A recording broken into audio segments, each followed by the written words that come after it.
Meu nome é Luiz Edson Fachin, eu nasci em 1958 numa cidade chamada Rondinha, no norte do Rio Grande do Sul.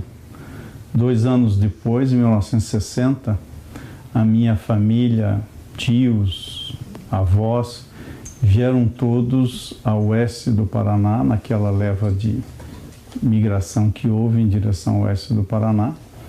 E meu pai se instalou no interior do município de Toledo, no oeste do Paraná, numa localidade chamada Três Bocas, também conhecida como Linha Progresso. Lá, numa escola rural, minha mãe, que era professora, continuou sua atividade, e eu fui alfabetizado em casa e, em parte, frequentei, obviamente, muito precocemente essa escola, porque é uma escola que funcionava em condições muito precárias, mas de uma qualidade humana extraordinária. Eu, criança, tenho uma lembrança fenomenal dos alunos da primeira à quinta série numa mesma sala, com parcos cadernos, ninguém tinha pasta, todos muito, obviamente, privados de condições materiais, mas com uma presença humana extraordinária. Minha mãe tomando conta daquilo tudo. E eu me alfabetizei, portanto, ali. Aprendi a ler e escrever, portanto, precocemente, por obra e graça da minha mãe, que tinha essa atividade como professora, e me deu gosto pela leitura, que foi, na verdade, talvez a influência mais marcante por eu ter me dedicado mais tarde, profissionalmente, às ciências humanas, digamos assim. Passado algum tempo, eu acabei indo estudar na sede do município, que era Toledo. Me instalei na casa dos meus avós e passei, obviamente, a estudar e nas férias, voltando, sempre tendo alguma atividade de ajuda na atividade da lida com alguma pecuária, alguma atividade de cultivo e lavoura. Enfim, trabalhei na roça. E assim a vida foi indo. Meu pai era um pequeno agricultor, lidando com as suas dificuldades e problemas bancários de financiamento, que, aliás, com o passar do tempo só mostraram serem agravados, né, por essa sanha de juros escorchantes que acabam, obviamente, afogando os pequenos produtores. Mas me lembro de toda a luta dele, dos irmãos, dos meus tios, para conseguirem ter um mínimo de uma vida digna, tendo um pequeno pedaço de terra. E assim completei os meus estudos. À época havia algo que, para passar do primeiro para o segundo ano, havia algo chamado exame de admissão, ou fazer o 5º ano.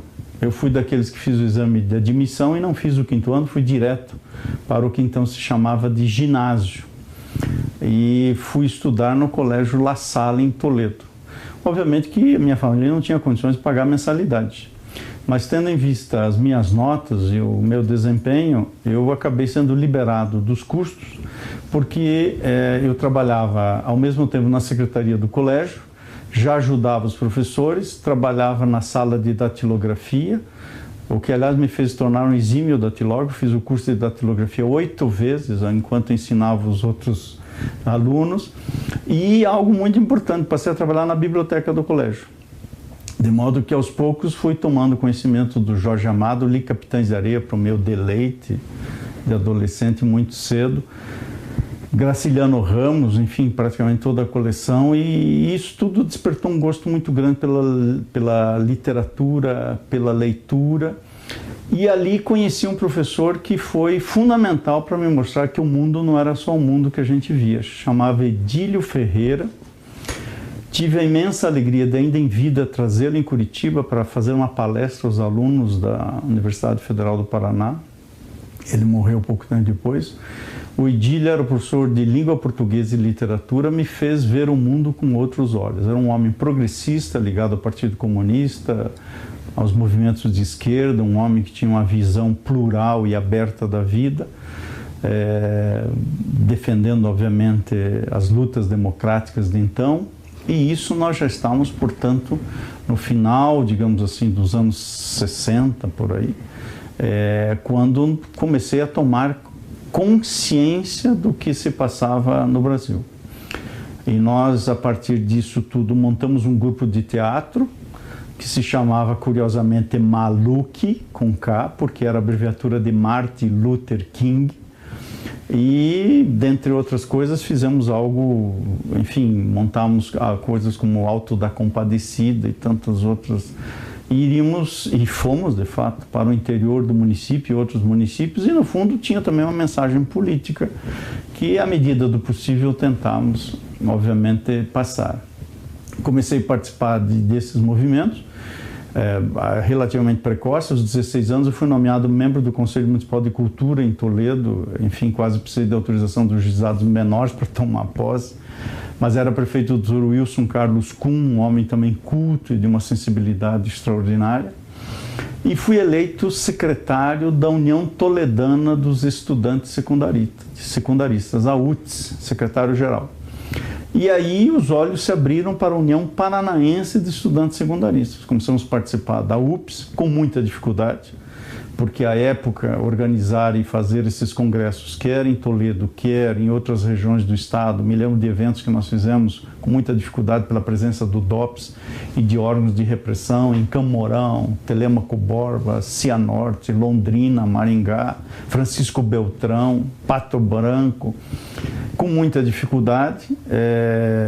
Os congressos sempre eram realizados, enfim, com um misto de medo e ousadia. Mas é preciso dizer que o movimento estudantil não era, à época, o movimento secundarista, um movimento protagonista. O protagonismo estava nas universidades e, no caso do Paraná, concentrado nas grandes cidades, nomeadamente em Curitiba.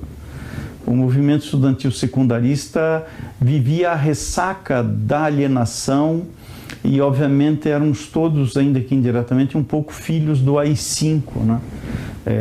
Que havia, obviamente, cometido todas as barbaridades que a instalação da ditadura civil-militar no país fez em 64 e gerou quase que uma geração de órfãos do ponto de vista da política. Nós tivemos que renascer, por assim dizer, para a política.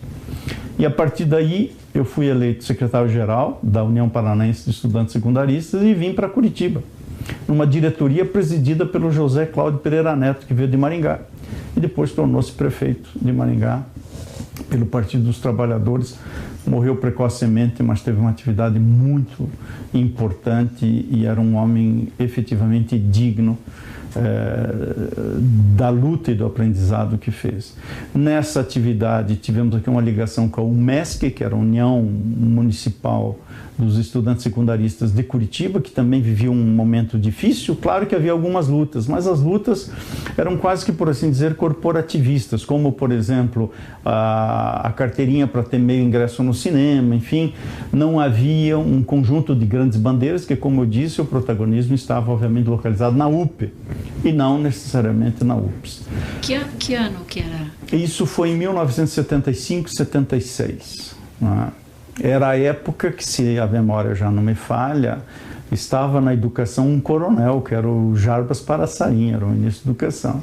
Vivíamos, portanto, os tempos difíceis do 477, do 228, ou seja, leis que cerceavam as atividades estudantis, que obviamente ceifaram os órgãos de representação estudantil, e, portanto, com muitas dificuldades. Nós, também na UPS, inauguramos e levamos à frente um movimento literário, e adiante eu vou falar das ligações que depois tive no curso da universidade, mas tínhamos livros, um deles que eu escrevi, um livro de poemas com o João Bosco, que é o João Bosco matogrossense, era um poeta que, aliás, hoje ainda reside no Mato Grosso.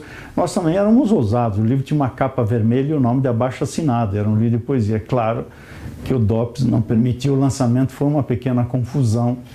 Enfim, tínhamos essas dificuldades por conta de acharmos que a literatura era literatura engajada, né? O nosso manual de cabeceira era a obra do Manuel Sarmento Barata, que tratava do canto melhor, ou seja, da poesia, que era a poesia de transformação, a poesia de luto, e não a poesia do romantismo, enfim. Havia da ilusão, enfim, da alienação, por assim dizer. Claro que mais tarde a gente descobre que também o romantismo pode ser revolucionário, mas naquela época nós estávamos interessados em algo que fosse mais direto e contundente, porque todos sofriam. E ao mesmo tempo vai se dando conta dessa ordem de ideias. É um período que se verifica ainda a existência dos presos políticos no AU, Eu tive uma certa ligação com alguns segmentos da igreja, conheci a época o Dom Albano Cavalim, e por conta dessa ligação, que aliás já vinha de Toledo, nós acabamos tendo acesso, por conta de fazer alguma visita ou dar alguma suposta bênção, etc. Nós acabamos indo juntos para fazer uma visita aos presos políticos, porque os padres, de algum modo, ainda tinham um trânsito melhor do que, obviamente, nós tínhamos. E começou aí a luta, digamos assim, dentro da universidade, já 75, 76, havia, não raro, em cada sala de aula um agente infiltrado do DOPS, era claramente vista essa presença. O movimento estudantil na Faculdade de Direito, onde eu fui aprovado no vestibular e ingressei, aliás, foi o único vestibular que fiz na minha vida, até porque não tinha dinheiro para pagar outro. Eu, quando cheguei em Curitiba, não tinha, na verdade, onde dormir. De modo que, se eu fosse para uma universidade particular, obviamente, não. Foi o único que fiz, felizmente, e graças ao gosto pelo estudo que minha mãe sempre em mim incutiu, passei no primeiro vestibular e entrei na faculdade. E, para minha surpresa, o movimento estudantil da Faculdade de Direito era o mais reacionário de toda a universidade. Depois eu percebi que a surpresa não era tanto assim, que os estudantes de Direito, não raro, são muito conservadores. Mas havia um segmento, e nós nos aliamos a esse segmento. Lembro de alguns nomes ainda presentes: o Luiz Carlos Schroeder, que depois foi vereador pelo Partido Comunista em Toledo, na minha cidade, o Manuel Caetano Ferreira Filho, o advogado, e obviamente alguns outros. E nos inspiravam, obviamente, aqueles estudantes que até então começamos a fazer uma ligação de memória. Aliás, esse é um projeto de memória porque a memória é imprescindível. A história não pode dar saltos e nem deixar de construir pontes. E o resgate da memória mostra isso, que a ponte é fundamental para interpretar o passado, compreender o presente e tentar, obviamente, estar atento para o futuro. Pessoas como Carlos Frederico Maria de Souza Filho, passou, obviamente, e a volta mais tarde, depois do exílio, e acabei me tornando, por dessas circunstâncias, obviamente, ligadas às nossas opções políticas, e para minha alegria, parceiro do Marés, inclusive numa atividade que começamos de advocacia, com defesas de lutas populares e, obviamente, também advocacia no seu cotidiano. Mas, além do Marés, o João Bonifácio Cabral Júnior, enfim, pessoas, o Vitório Sorochuk, que na Faculdade de Direito tinham tido uma posição, obviamente, afirmativa e positiva nos momentos mais difíceis. E declarada, assumida, e sofreram as diversas consequências. O Cabral foi preso, o Vitório, enfim, teve toda a passagem no Chile, as consequências que sofreu, o Marés também, depois foi a Dinamarca, São Tomé, enfim. E, portanto, tivemos esse contato com a ponte, com essa geração, e de novo apareceram dois outros professores, que tal como o Edílio, lá quando eu comecei a escrever politicamente, porque a gente nasce analfabeto, se alfabetiza para a escrita, mas a alfabetização política acontece depois. E o Edílio me deu uma alfabetização política. Mas a alfabetização política mais madura recebi aqui em Curitiba, do professor Lamartine Correia de Oliveira e do professor Francisco José Ferreira Muniz. A eles devo o gosto pelo estudo, e a um diálogo com o professor Muniz devo a minha carreira docente. Porque quando vim a Curitiba, passei a trabalhar, até pelo gosto da escrita, etc., no Diário do Paraná, como repórter. Já no começo da faculdade, trabalhava como repórter. Trabalhei em algumas assessorias de órgãos do Estado, nas assessorias de imprensa, da Secretaria de Estado de Justiça, enfim, com algumas dificuldades, porque para empregar pediam-se lá as informações, e as informações sobre a minha pessoa, obviamente, à época não eram abonadoras, né? Nós todos éramos ligados, de um modo geral, ao guarda-chuva, que era o MDB, e do outro lado havia a Arena, que era seguramente a herdeira legítima da ditadura militar. Portanto, e no terceiro ano da faculdade, sem embargo de todas as atividades, à época eu participava também de algumas atividades de alguns grupos literários, foi aí que eu conheci o Paulo Liminski, o Reinaldo Atten, o Tadeu Wojtkowski, o Roberto Prado, enfim. Mas é claro, obviamente eu não tinha talento, embora tenhamos publicado alguns livros juntos, inclusive, de coletâneas de poemas. No terceiro ano, com uma conversa com o professor Muniz, na faculdade de Direito, eu disse, bom, vou me dedicar integralmente ao estudo, vou fazer um mestrado, doutorado e voltarei a dar aula aqui na faculdade. Foram 12 anos e voltei. E é isso esse foi o projeto que acabei realizando. Concluí o curso, fiz o mestrado e o doutorado em São Paulo, depois 2 pós-doutoramentos fora do Brasil, fiz o concurso para exatamente retribuir à universidade pública aquilo que o ensino público gratuito de qualidade me propiciou, sem o qual, obviamente, eu não teria nem adquirido uma atividade profissional tal como hoje ela se coloca. Então, esse é um rapidíssimo retrospecto que digamos assim, de alguém que muito mais esteve nesse período todo ao lado e coadjuvando as pessoas que lutaram, especialmente num dado momento pela anistia. Eu fiz parte da seccional daqui do Comitê Brasileiro pela Anistia. Eu e minha mulher, a Rosana, que hoje é desembargadora do Tribunal de Justiça do Estado do Paraná, era a época, nós dois juntos, estudamos juntos, aliás, viemos juntos para Curitiba, de certa maneira pode-se dizer que crescemos juntos, nos conhecemos aos 13 anos de idade, viemos juntos para Curitiba, junto com a Terezinha Zerbini, que era o nosso contato à época em São Paulo, com o movimento pela anistia. E é claro que aí vem a luta pelas diretas, cujas comemorações mais recentes obviamente realçam a importância do começo da década de 80, né? As eleições diretas, especialmente para governadores.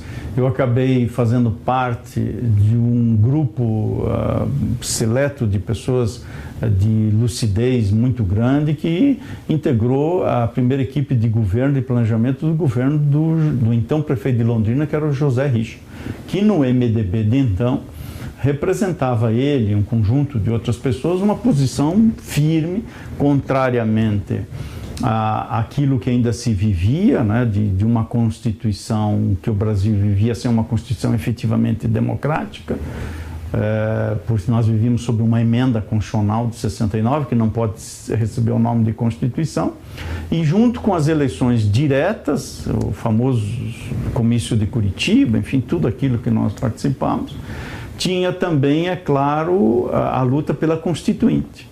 E a partir daí, por conta até de uma atividade profissional que logo depois de formado comecei a exercer como advogado do Instituto de Terras do Estado, trabalhando nas regiões mais pobres e carentes do Estado, que aliás continuam até hoje, de certa maneira, largadas da vida, como por exemplo Adrianópolis, Bocaiúva do Sul, enfim, o centro do estado, Candeabreu, Curiúva, Reserva, que era onde nós trabalhávamos. Acabei me ligando à questão da terra e, obviamente, a luta pela reforma agrária, que foi o segmento no qual eu mais participei durante o movimento da Constituinte.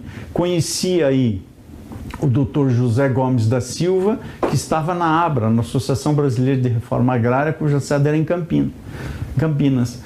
E com essa interlocução nos aproximamos do Betinho, no IBASE, que acabou compondo, o IBASE, a ABRA e outras entidades, um documento sobre política agrícola e reforma agrária, que foi apresentado na Constituinte, e eu tive a honra de ter sido indicado para, em nome do IBASE, da ABRA e de outras entidades, fazer lá a apresentação desse documento.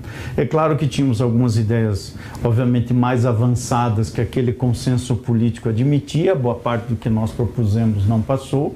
Há um livro que eu tive oportunidade de participar e escrever com o Dr. José Gomes, que retrata um pouco isso, e depois há um livro dele, especificamente, do Dr. José Gomes da Silva, chamado Buraco Negro, que conta a força do Centrão, do chamado Robertão de então, que era em torno de quem um deputado federal para o Estado de São Paulo se aglutinava as forças mais conservadoras, que obviamente barraram muitos avanços na Constituinte de 88.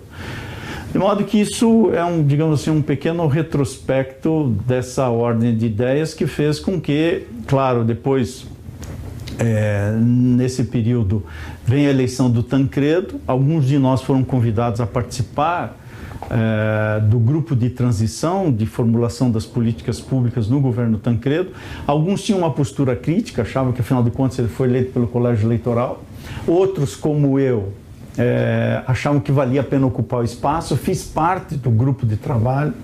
O grupo se chamava Recursos Legais para a Política Agrícola e Reforma Agrária.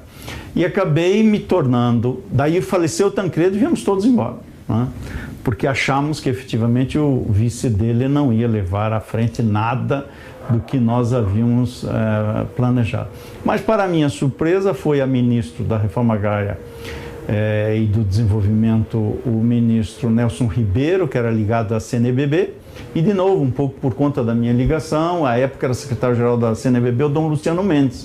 E acabei virando procurador-geral do INCRA. Eu tinha, à época, acho que em torno de 26 ou 27 anos, e fui coordenar em Brasília uma equipe de 400 advogados no Brasil inteiro. Foi uma experiência extraordinária, do ponto de vista pessoal, dos embates, da reunião com o movimento dos trabalhadores sem terra, que, obviamente, aí, nesse momento, acabava, digamos assim, de aparecer para o cenário político, de toda a reivindicação do país, que até hoje, obviamente, não fez a reforma agrária que deveria e que deve, de fato, fazer para distribuir terra e renda, obviamente, não apenas distribuir, mas desencompactar o poder econômico e político, que é um dever de casa que o Brasil não fez até hoje.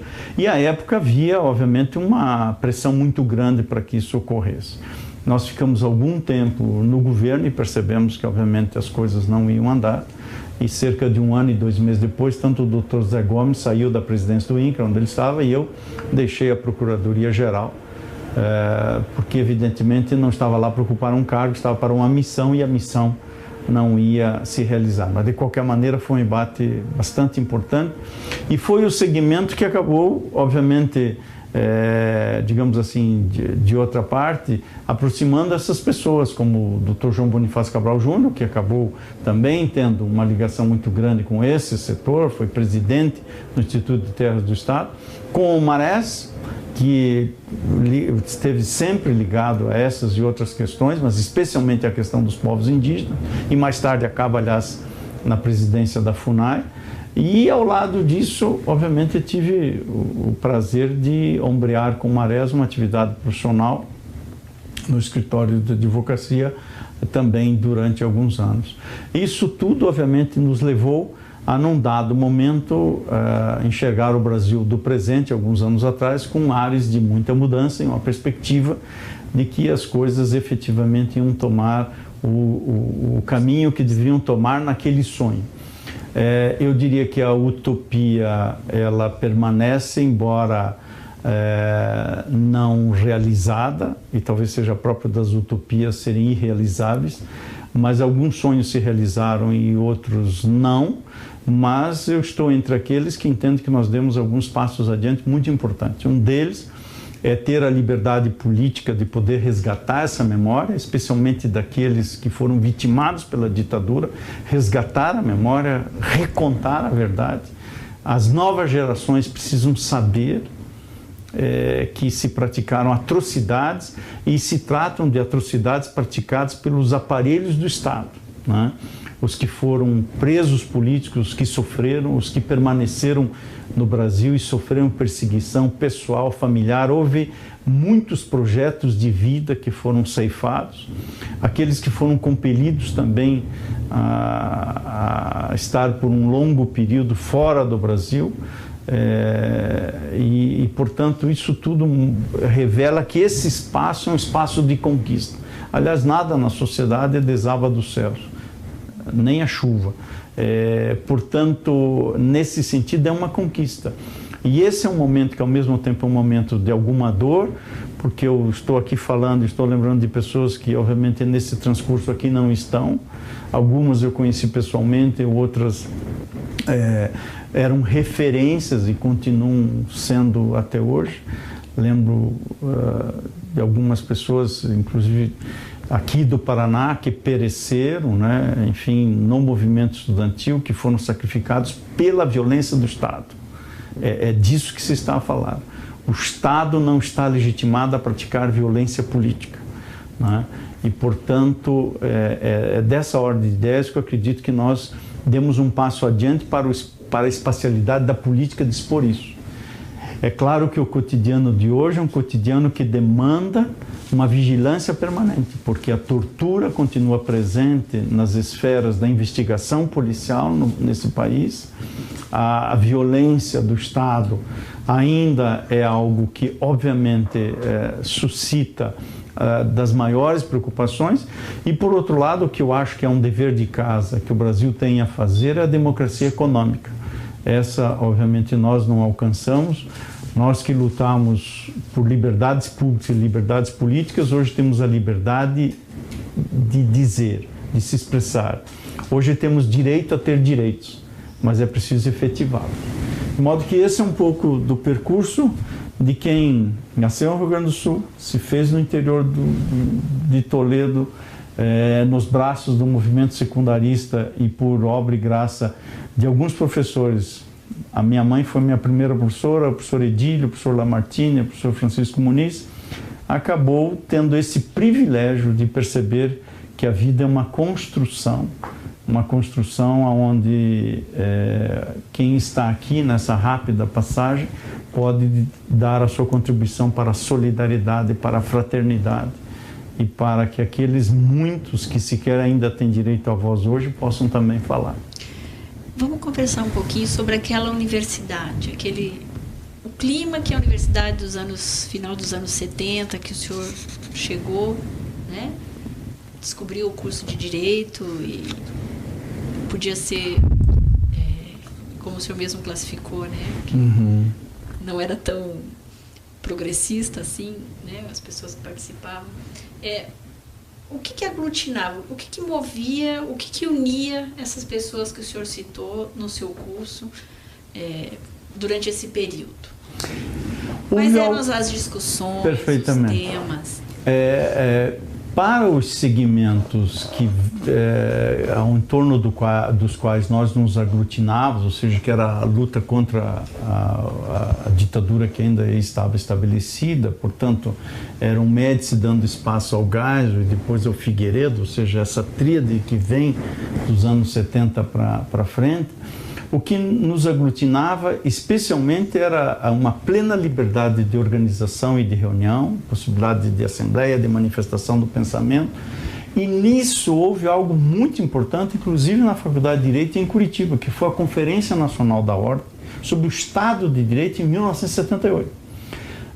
E nós éramos ávidos, obviamente, não para discutir as questiúnculas do direito, para saber se o recurso é esse, aquele, mas queríamos discutir as questões como a garantia plena do habeas corpus, o acesso à justiça, enfim, a defesa das liberdades públicas e um espaço também para expor todas as atrocidades que se cometeram por meio de inquéritos militares contra aqueles que haviam, obviamente, antes de nós, se rebelado contra a ditadura militar. E a conferência abriu esse espaço. E, ao mesmo tempo, permitiu que os estudantes de Direito fizessem uma primeira greve depois de 64. Foi na nossa geração, na faculdade, nós fizemos uma primeira greve. É claro que havia um motivo específico, que era uma revolta pela não contratação de alguns professores. Nós tínhamos lá, obviamente, uma queixa muito grande em relação à qualidade do ensino, né? Havia muitos professores que caíam de paraquedas na faculdade, porque também o Ministério da Educação, à época, inventava critérios pouco ortodoxos para os professores entrarem, não necessariamente pelo concurso público, aberto a todos e com lisura. Então fizemos a primeira greve, mas no fundo o fio condutor da greve tinha esse motivo na frente, mas o background era, a rigor, a luta pela democracia e, obviamente, tentando honrar a tradição que o movimento estudantil tinha. Portanto, o que nos aglutinava era a memória daqueles que tinham estado lá. Não raro, à medida do possível, essas pessoas eram chamadas a contar a sua história, especialmente aqueles que tinham presidido o Centro Acadêmico Hugo Simas, pessoas como foi advogado e depois também tornou-se magistrado no Paraná, o Otto Esponhos, foi presidente da Ordem e que teve, evidentemente, uma postura importante nesse momento, entre tantos outros que representavam para nós esta bandeira. E, ao mesmo tempo, do ponto de vista político, nós, digamos assim, na política acadêmica, tínhamos uma ligação muito grande com os estudantes dos outros cursos que tinham uma posição mais avançada. Me lembro bem que a medicina tinha um grupo estudantil bastante avançado. Com as engenharias, obviamente, não contávamos muito, mas no âmbito do chamado setor de ciências sociais aplicadas, que reunia administração, economia e outros cursos, também havia alguns segmentos, a tal ponto que nós conseguimos eleger, apesar de todas as dificuldades, alguns representantes para o Conselho Universitário. Eu fui um desses durante um período, fui representante discente no Conselho Universitário. E é interessante ver como a universidade ela era bem receptiva aos anseios e às discussões nacionais, né? Bem diferente de hoje. Eu diria que à época a universidade pulsava como pulsava a sociedade. Hoje tem-se a impressão de que a universidade perdeu a vibração. A universidade de hoje é uma universidade que se burocratizou, foi dominada por um reprovável eficientismo formal, foi tomada por alguns interesses que eu reputo exclusivamente corporativos internos. A universidade, de certa maneira, se encastelou. E é uma herança daquele período, senhor acredita? E eu diria assim, eu acho que é um período que a universidade vive, são uma espécie assim de... É como o movimento que o cardiologista fala do coração, são sístoles e diástoles, né? Eu acho que a universidade viveu um momento muito importante na redemocratização do país. A Associação dos Professores da Universidade Federal do Paraná, à época, teve um papel importantíssimo. Acompanhei como estudante e depois já também como professor. Claro que com o passar do tempo, aquele leque de união de segmentos que havia também vai se pulverizando, porque... digamos assim, como havia uma espécie, digamos assim, de um inimigo em comum, nós também, de certa maneira, nos agrupávamos, porque isso nos dava um pouco mais de força e de voz. Com a abertura política gradativa, há uma pulverização, tanto é que o bipartidarismo também cede ao pluripartidarismo que o Brasil passa a viver. E a universidade, de certa maneira, acabou sentindo um pouco isso, e nós acabamos percebendo que, infelizmente, nós temos muito mais facilidade de nos desunir do que nos unir. Quando há períodos em que não há um inimigo comum muito evidente ou saliente. Então, eu diria assim que, passados esses anos todos, especialmente da Constituinte para cá, quando as universidades receberam, por assim dizer, a autonomia universitária, o que se esperava é que daí nascesse um corpo presente na sociedade. E acho que ainda há parcela disso, há segmentos importantes que ainda lutam dentro da universidade, mas no meu modo de ver, o que acabou, infelizmente, prevalecendo é a manutenção de uma lógica de que a universidade não luta necessariamente pelos interesses majoritários da sociedade, mas luta pelos seus próprios interesses. Por exemplo, a universidade hoje que não se rebela contra essa barbárie que é o vestibular, quer dizer, um país que tem deficiências cruciais de saúde, e que no curso para medicina, a concorrência de 70 para uma vaga, numa universidade pública, alguma coisa de errado num país e numa universidade dessa natureza. A universidade precisa prestar contas à sociedade. E, infelizmente, em alguma medida, a universidade se tornou um corpo estranho. Mas na época não era. Na época não era. Era como se, digamos assim, a sociedade estava dentro da universidade e a universidade dentro da sociedade. Mas eu não acho que o caminho tenha sido perdido. Eu acho que é apenas um momento que se está a passar. Acho que a sociedade está a reclamar uma reinvenção da universidade nesse sentido, que ao mesmo tempo responda com os chamados desafios tecnológicos, que é importante ter atividade de ponta, mas que dê conta de cumprir o seu papel fundamental com algumas das demandas mais cruciais da população. Como está a demanda por saúde, pela própria educação. Nós precisamos superar essa barbárie da exclusão social que se faz através do vestibular. Claro que nisso tudo foi importante as ações afirmativas, inclusive a política de cotas, mas não basta. É preciso ir além. Portanto, o que nos aglutinava naquele momento? A luta pela democracia, a possibilidade de falar sem medo, a possibilidade de nós nos reunirmos, a liberdade de expressão. E é claro que isso aos poucos vai tomando várias formas. A luta pelas questões de gênero toma um determinado caminho, né?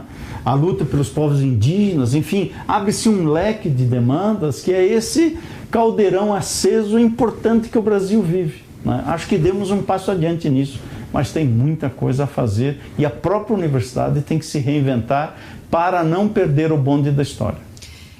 Eu gostaria que o senhor falasse um pouquinho agora como é que o senhor chegou no MDB e se o MDB foi a sua primeira opção ou se o senhor chegou a participar de algum outro partido clandestino na época ou de alguma organização?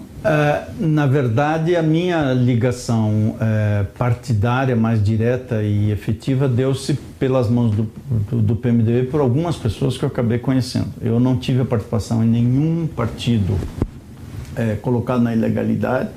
Tinha, obviamente, ligação com um conjunto de pessoas que participavam mais ativamente como militantes. Não foi o meu caso.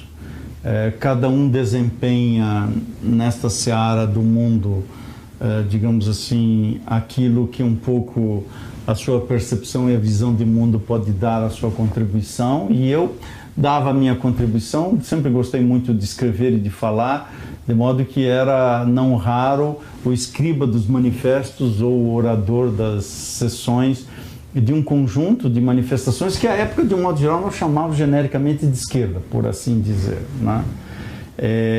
Mas acabei, num dado momento, assinando até mesmo a ficha de filiação ao MDB, por conta desta proximidade com algumas pessoas que então eu conheci, dentre elas, obviamente, o Requião, que nós nos conhecemos quando ele, pela primeira vez, foi candidato a deputado estadual, né? Conheci também à época no MDB de então, por Pato Branco, era deputado o Euclides Scalco, o Álvaro Dias, o próprio José Richa. E é claro que teve uma certa influência familiar, que alguns familiares meus em Toledo eram ligados, obviamente, ao MDB. E a ligação que eu tinha com a igreja era uma ligação que, vamos dizer assim, estimulava uma proximidade com esse segmento, por assim dizer, político propriamente dito, né? De modo que a minha participação, por assim dizer, nesta militância sem nenhum favor e sem nenhuma modéstia, bastante reduzida neste sentido. Né? Mas o senhor foi um telespectador, né? O senhor viu esse MDB, né, com essas figuras emblemáticas, né, os autênticos aí do início do MDB, naquilo que o senhor chamou mesmo de um guarda-chuva, né? Uhum.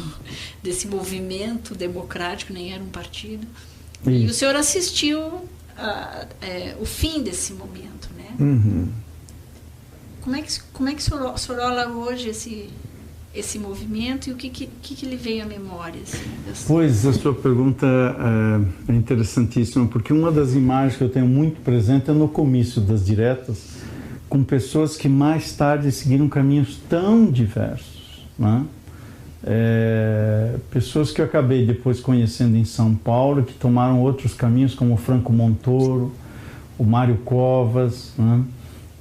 E mesmo aqui no Paraná, né, abriu-se um leque. Sim, né? José Richa, Scalco. O Richa, Scalco, o Requião, o Maurício Frutti, que obviamente não pode ser esquecido, obviamente, nesse contexto todo, e tantos outros, o Adair Sprenger Passos, enfim, tantas outras pessoas importantíssimas nesse contexto todo. A sensação que se tinha à época é que havia um fio condutor que unia a todos. E nós, quando digo nós, me refiro aos mais jovens de então, tínhamos a ilusão que íamos continuar unidos pelo resto da vida. Que a política era uma marcha rumo à felicidade e que nós iríamos encontrar o paraíso aqui na Terra. Ou seja, que todos iam ter liberdade, pão para comer, casa para morar e que, afinal de contas, iríamos, ao fim e ao cabo, só tratar de filosofia. Essa ilusão não demorou muito, né? percebeu-se, na verdade, que a luta pelo poder para alguns, as divergências ideológicas para outros, a divergência de projeto de vida, de percepção de sociedade acabou, e isto se esfacelando. Isso já se percebeu na Constituinte de 88. Né? A Constituinte, que foi um pouco esse resumão do Brasil, cujas forças políticas puderam aportar, porque não foi uma Constituinte originária. Nós lutamos por uma Constituinte originária, foi uma Constituinte derivada. Nós lutamos, evidentemente, por uma Constituinte originária e exclusiva para fazer a Constituição, para que não tivesse as amarras que essa Assembleia teve.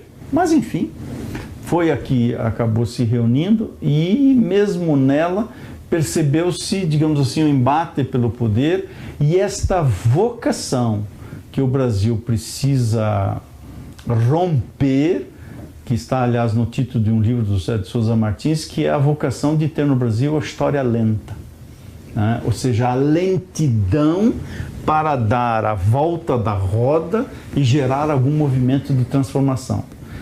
Há uma lentidão tal que, quando a transformação chega, ela perdeu o sentido. Portanto, naquele momento nasce também uma certa desilusão. Porém, num trabalho de concurso de monografia da Faculdade de Direito que escrevi a quatro mãos com um querido amigo meu, colega de turma e agora, infelizmente, falecido há poucos meses, Augusto Lopes Cortes, que depois tornou-se magistrado e acabou no Tribunal de Justiça do Estado do Paraná, um homem muito digno. Nós escrevemos à época um trabalho sobre os partidos políticos e a realidade nacional. E uma das nossas conclusões, em 1978, era de que o único partido que poderia ser chamado por esse nome era o Partido dos Trabalhadores e que tinha um programa de transformação do Brasil. De modo que, mesmo depois da Constituinte, a ilusão se manteve. E em parte se realizou, em parte não. Obviamente, vivemos também um pouco dessas contradições que o Brasil de hoje vive. E que é o grande leitmotiv do PT, né? Exatamente. Que se mantém-se essa integridade aí dessa proposta. Exatamente. Eu já entrevistei pessoas aqui que diziam, por exemplo, que lutaram, né, pela anistia, diretas já, constituinte, e que naquele momento de luta, de embate, de enfrentamento mesmo, né, de ir para a rua, de ir para os comícios. Algumas pichações, que obviamente. Eu preciso só ter algum cuidado para não confessar muitos crimes, mas estão todos prescritos, né? Quase todos, aliás. Então, algumas pessoas diziam que naquele momento, né, de adrenalina, porque era muita adrenalina. Sim, sim. Pura, né? Adrenalina pura. Tinha uma impressão de que isso nunca fosse acontecer. O senhor tinha essa sensação ao lutar pelas anistias, dizer, meu Deus, isso não vai acontecer nesse país, com esse governo, com esses militares, diretas já, como não aconteceu. Sabe, é como se as amarras, né, ou nadar contra a corrente mesmo, sabe? A gente quer entender o que levava essas pessoas a continuarem a lutar.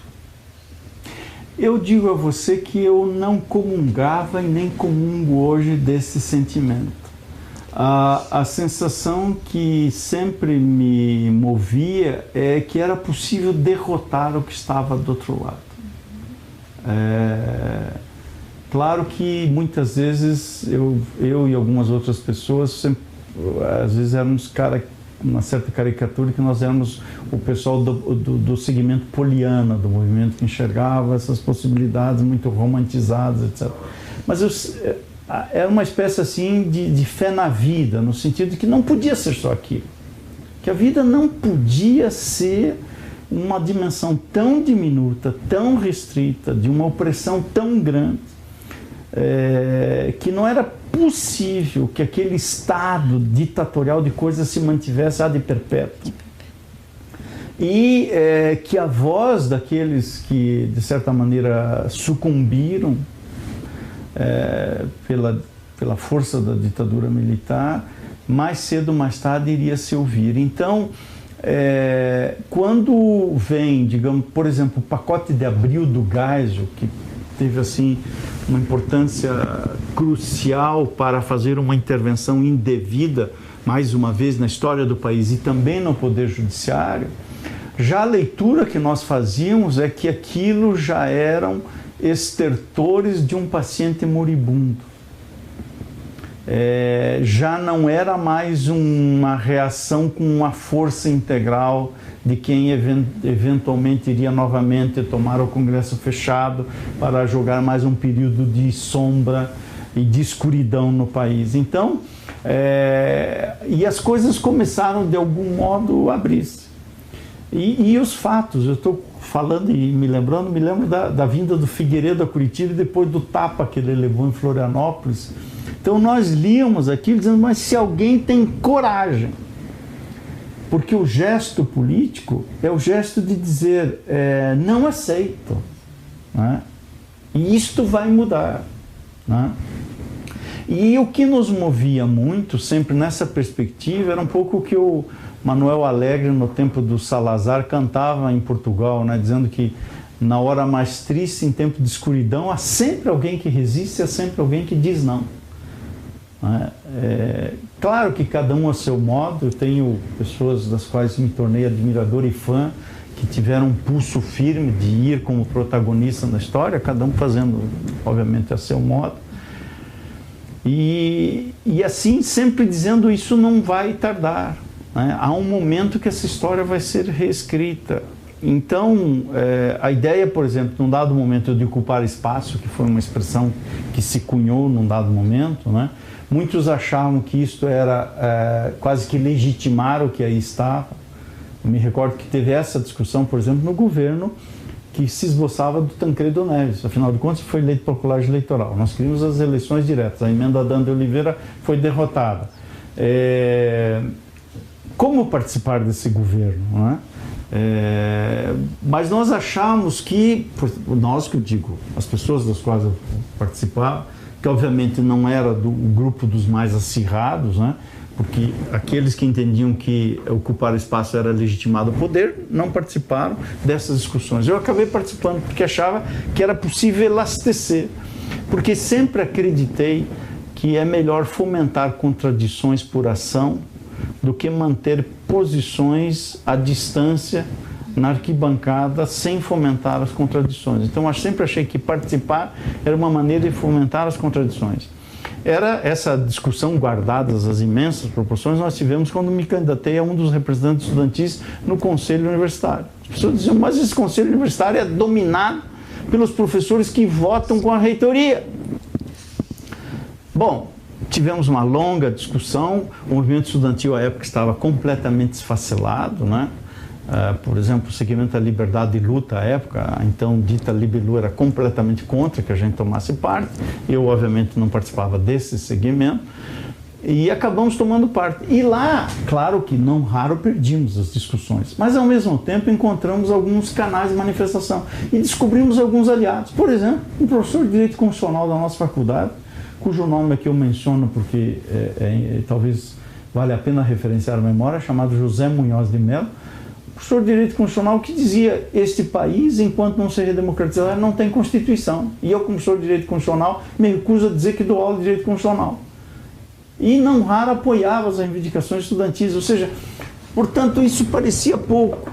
Mas a gente tinha presente aquela coisa que era cantada na poesia do João Cabral de Melo Neto, de que um galo só não tece amanhã, ou seja, é um aqui e outro acolá.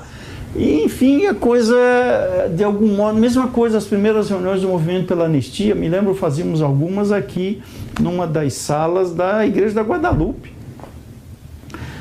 As primeiras com muita dificuldade, com poucas pessoas, enfim, com todas aquelas circunstâncias que envolviam essas reuniões à época, né? E, sem dúvida nenhuma, com algum medo, né? Mas a fé e a esperança eram maiores do que aquele medo. Por isso que a gente ia às reuniões, né? A gente articulava, obviamente, algumas articulações eram mais ostensivas pela militância pública, outras menos, né? Com formação de redes, de contatos, etc., para que as coisas que acontecessem numa cidade acontecessem na outra, em outros estados e assim por diante. De modo que eu diria assim, o sentimento de que a parede não ia se mover, porque o concreto era muito duro, eu confesso que eu nunca tive. Eu sempre achei que, de algum modo, em algum momento na vida, essa parede a gente iria derrubar, como de fato caiu.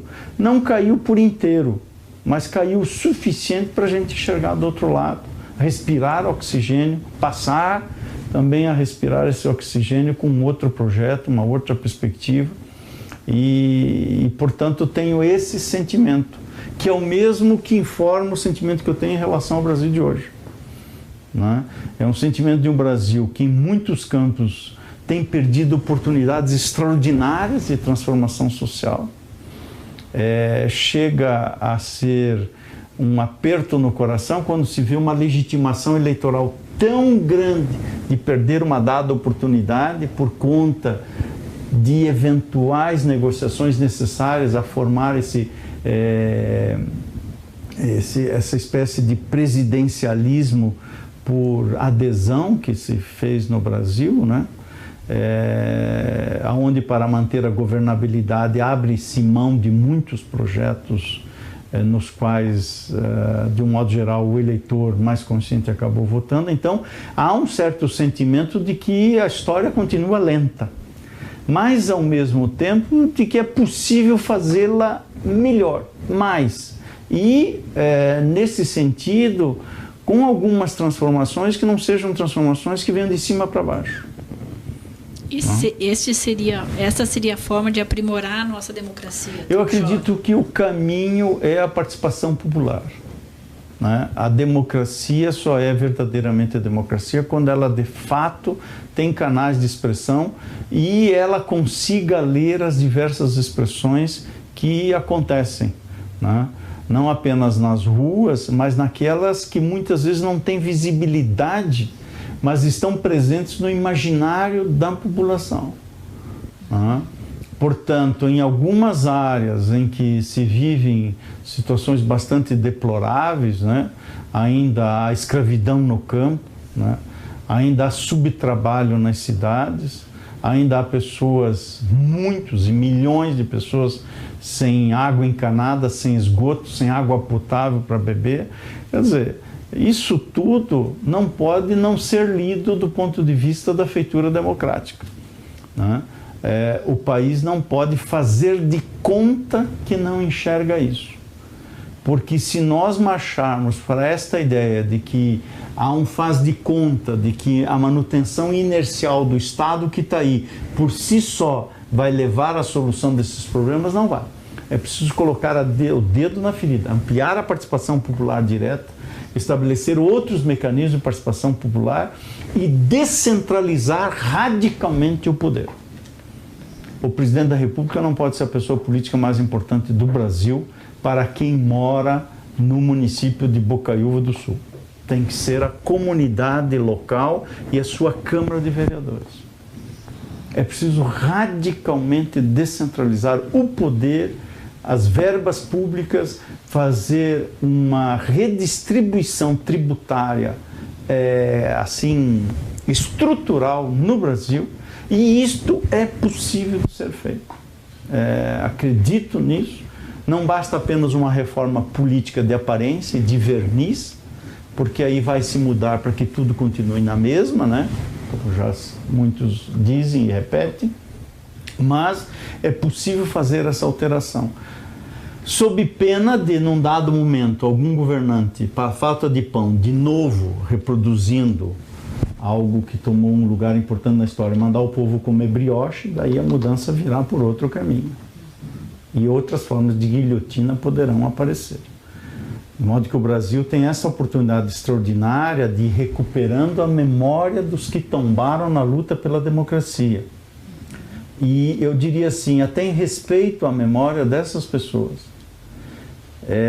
E a memória, inclusive, de alguns que não tombaram, mas também, de uma maneira não muito ostensiva, também não aqueceram com o regime.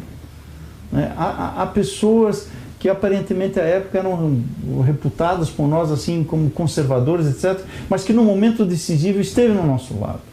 Né? De alguma forma De alguma resistiram. forma, por exemplo, professores que pareciam um pouco distantes, ou mesmo pessoas que ocuparam a direção da nossa faculdade, porque ocupando o poder para nós já estava do outro lado. E nós percebemos num dado momento que essas pessoas tinham o sentimento de uma eticidade da liberdade. Né? Podiam não ser militantes, como de fato não foram, mas por ali não passava nenhuma arbitrariedade contra os alunos ou contra os colegas professores. Então, essas pessoas todas, em respeito a essas e aqueles especialmente que foram à luta e que tombaram, eu acho que o Brasil do século XXI tem um dever de casa para fazer. E o senhor está e eu confio, tal como o sentimento que eu tinha aos 16, 17 anos, eu acredito que isso será possível. Talvez não para a nossa geração, mas para a geração do meu neto, eu confio e acredito que ele terá um país melhor. Não só para ele, mas para a sociedade na qual ele viverá. Vamos falar um pouco da sua participação na Comissão Estadual da Verdade e desse movimento de resgate da memória que começou com a Comissão da Anistia, né, Nacional, ou começou em 94 com o Fernando Henrique e a Lei dos Mortos e Desaparecidos, depois o Paraná em 98. Falar um pouco dessa sua experiência dentro dos direitos humanos, né? Pois bem, de um modo geral, a questão dos direitos humanos apareceu um pouco antes já, quando isto se colocou no campo, literalmente falando, ou seja, na violência praticada contra os trabalhadores rurais, especialmente contra os trabalhadores sem terra. Portanto, vem desde aí. E, mais recentemente, atendendo ao convite que me foi feito para tomar parte da comissão, julguei importante pelo papel que a comissão tem. O título, até alguns críticos dizem que o título é pomposo, né? Comissão da Verdade, afinal de contas não há uma só verdade, que verdade é essa que se quer contar de um só lado? Essa crítica me parece equivocada, porque o que se está a resgatar é uma verdade histórica que foi ocultada e que precisa, obviamente, ser posta para falar. Então, o que se busca é o resgate de uma memória histórica que seja posta para falar.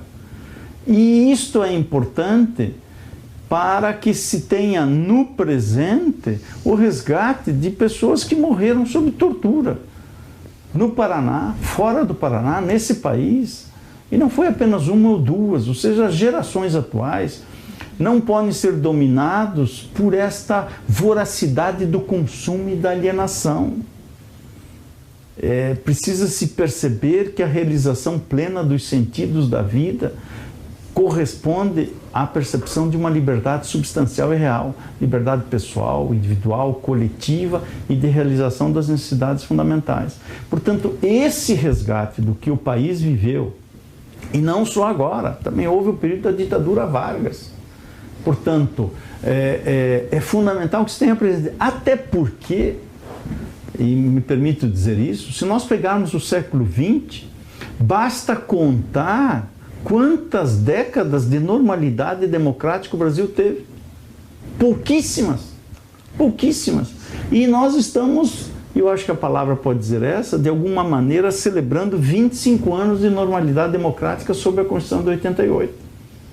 Agora, para mostrar que isso não é suficiente, é fundamental que haja esse resgate sem a ideia de persecução, de vingança. Não se trata disso, trata-se de expor para, de um lado, respeitar a memória e, de outro lado, servir para gerações presentes e futuras como uma demonstração daquilo que a sociedade não deve tolerar, não pode tolerar e daquilo que os aparelhos do Estado não podem fazer. O Estado não existe para produzir violência, o Estado existe para coibir a violência. A polícia não está aí para punir e sancionar os manifestantes, a polícia precisa proteger os manifestantes. Esta é a questão democrática essencial. Numa manifestação de rua, a polícia precisa ir lá para proteger os manifestantes e às vezes de si próprio e da herança de força arbitrária que as forças policiais no Brasil ainda são vítimas, não é?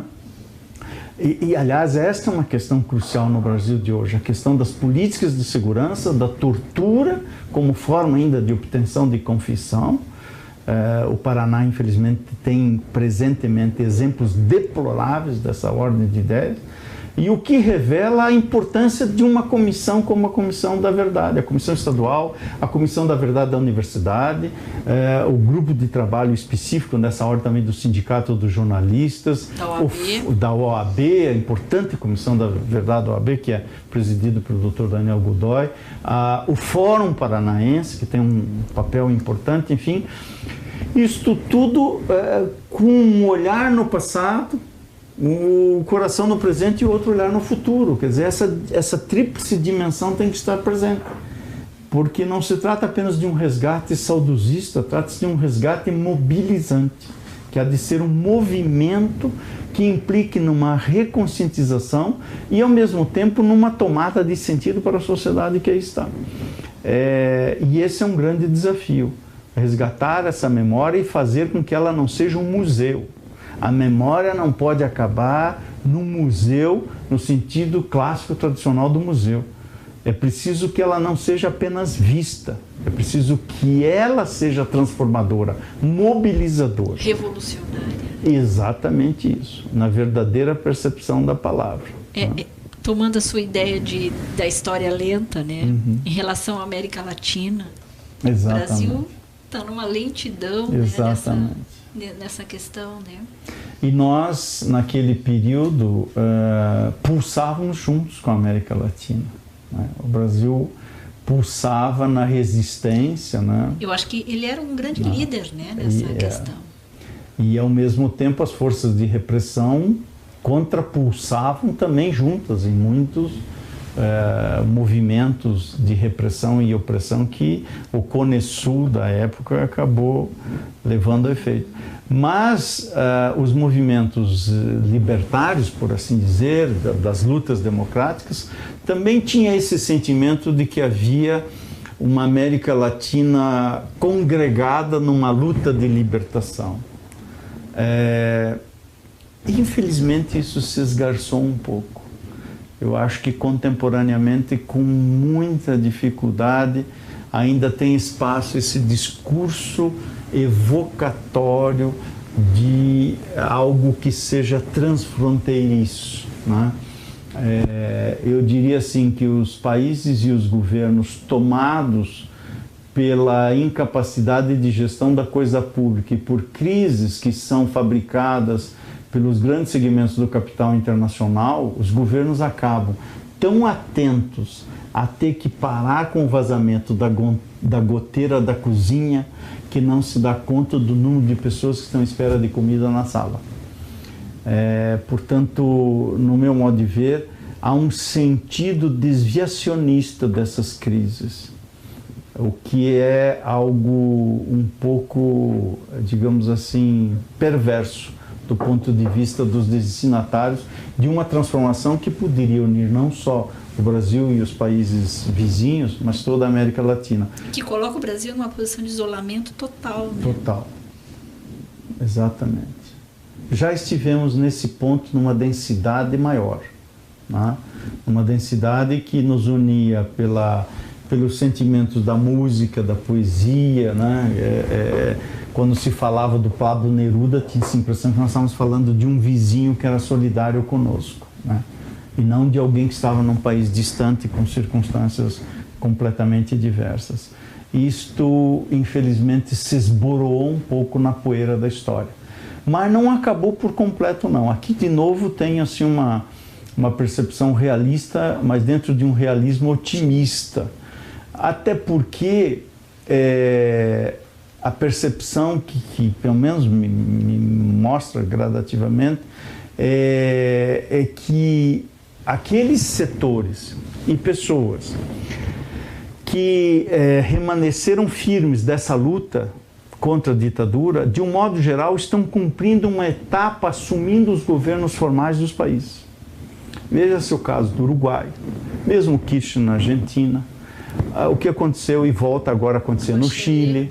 né? O Brasil tem um exemplo típico. Então nós estamos vivendo uma fase que ao mesmo tempo é um passo adiante e também uma certa desmistificação. O que virá depois? Eu posso não ter a resposta, mas de algo eu sei que não quero, que é retrocesso. Acho que precisamos estar vigilantes para que o passo adiante seja efetivamente um passo adiante, em todos os países. E nesta medida, se este passo adiante for dado, com elos de ligação fortificados por uma solidariedade, que não seja apenas uma solidariedade de projetos pessoais ou de ligações formais, mas uma solidariedade verdadeira de projetos e políticas públicas comuns. Por exemplo, ter uma universidade comum da América Latina, né?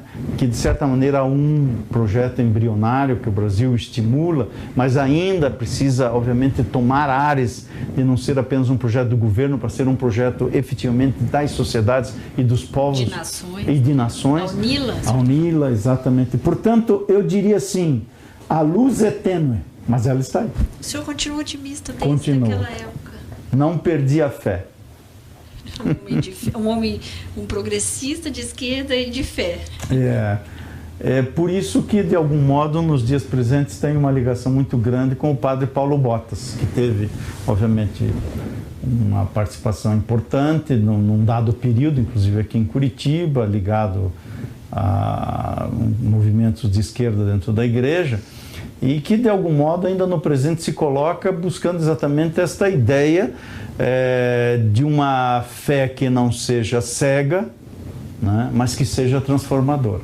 A coisa passa por aí. Então, para a gente encerrar, agradeço a sua presença, a sua participação, né, nesse projeto. Se eu quiser falar mais alguma coisa, deixar uma mensagem final. Bom, eu diria duas coisas ao final. Primeiro, digamos assim, de o quanto menos importante é esse conjunto de coisas que eu disse, né? Isso são percepções de alguém que mais enaltece as pessoas a quem eu agradeço, né? As que eu mencionei todos. Eu fiz um curso de Direito na universidade e fiz outro curso de Direito pelo avesso na sociedade, com as pessoas que eu conheci, vendo o quanto o direito pode ser torto, no sentido de não responder aquilo que de fato legitimamente deve responder. Então a primeira é de reconhecer, enfim, de manifestar o meu reconhecimento, a minha gratidão, né, de pessoas que conheci nessa caminhada. E dentre elas, deixei de falar por último, porque diz que os últimos serão os primeiros, né? Especialmente, e sem nenhum favor, ao Narciso, que eu conheci nesse processo.